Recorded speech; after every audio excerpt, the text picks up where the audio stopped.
So hey everyone, welcome back to our channel. আমার চ্যানেলে তোমাদের সকলকে আবারও স্বাগত। তো তোমরা তো দেখলে আমরা কোথায় গেছি। হ্যাঁ, আমরা গেছি দীঘাতে। তো দীঘাতে রুম পাওয়ার পর আমার ভিডিও করা হয়নি। তার কারণ হচ্ছে সবাই খুব টায়ার্ড ছিলাম, তো যে যার মতন ফ্রেশ হয়ে ঘুমিয়ে গেছিলাম। তো দুপুরবেলা লাঞ্চ করার পরে আমরা সবাই আবার 1 ঘন্টা করে ঘুমিয়ে নেওয়ার পর বিকেলের দিকে বেরিয়েছিলাম দীঘার ওখানে। তো ওইখানেই মার্কেটগুলো একটু ঘুরে দেখছিলাম আর একটু হাঁটাহাঁটি করছিলাম।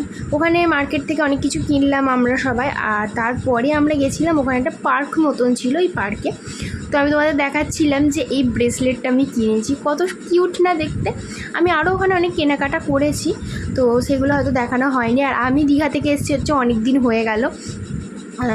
তারপর ভিডিও করছি, যার যার গিফট সবাইকে সবার মতো দিয়ে দিয়েছি। আমি এখন আর চাইলেও দেখাতে পারবো না।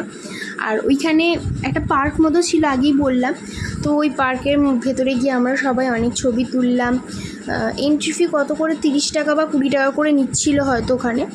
তো দেখো এত সুন্দর এই জাহাজটা, আমার খুব পছন্দ হয়েছে। বাট ওখানে এত হাওয়া দিচ্ছিল না, একটা ভালো করে ছবি তুলতে পারিনি, আফসোস।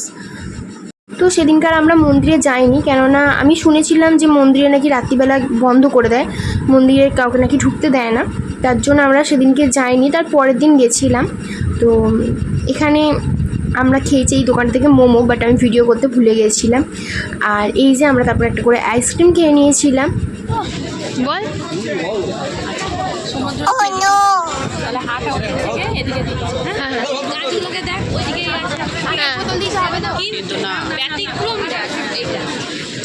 শোনা যাচ্ছে না। ব্যতিক্রম হচ্ছে এই গাছটা, হ্যাঁ, এদিকেই হয়ে আছে, ঠিক আছে। এগুলো ওদিকে বেঁকে আছে। অত দাঁত বার করে লাভ নেই।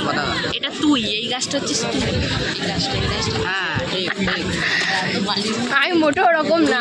তুই মানে যে সুনন্দ সেন, যে ব্লগার বঙ্গাল তুলি, আমাকে এরম বলছিস তোরা? তো তোমরা শুনতেই পেলে ওরা কি বললো। হ্যাঁ, ভদ্র নয়েজ হচ্ছিলো, বাট একটু ভালো করে শুনে নিও, তাহলে বুঝতে পারবে যে ওরা কি বলছিল আমাকে। এক কথায় ওরা আমাকে ঘাড় তেরা বলতে চাইছিল। যাই হোক, বাধ্য ওইটা। তো ওখান থেকে আমরা ভুট্টা নিয়েছিলাম, সবাই মিলে ভুট্টা খেলাম। তো তারপর আমরা ওইখানে পার্কটা ঘুরে ঘুরে দেখছিলাম। অনেক কিছু আছে পার্কের ভেতর, অনেক অনেক অ্যাক্টিভিটি আছে। বাচ্চারা গেলে তো আরও বেশি খুশি হবে। আর তারপর আমি আমার নিজেকে একটু দেখিয়ে নিলাম, কেমন লাগছে একটু কমেন্টে বলো। আর এই জায়গাটা সত্যি বলতে খুব সুন্দর। আর এইটা দেখে হয়তো তোমরা বুঝেই গেছো যে আমরা কোন পার্কের কথা বলছিলাম। ওই সাইডে একটা পার্ক ছিল, তো তোমরা অনেকেই লোকেশনটা গেস করে নিয়েছো। আর এইটা দেখার পর আমার এত ইচ্ছা হচ্ছিল ওটাতে চাপার, কিন্তু আমার মা জননী চাপতে দেয়নি। এইটা আমার মাতাশ্রী করতে দেবে না। কেন করতে দেবে না? করতে দাও না। কি হয় করতে, আমার বাঞ্জি জাম্পিং করার ইচ্ছা, এটা আমায় করতে দেবে না। ওই আমাকে এটা করতে দিচ্ছে না গাইস। এটা কি উচিত হচ্ছে বলুন তোমার সাথে? ভালো লাগে না। ওটা না খুব বাজে, খুব বাজে, খুব বাজে। সামনে বহুত জেব্রা টেবরা দেখা যাচ্ছে। জেব্রার মা,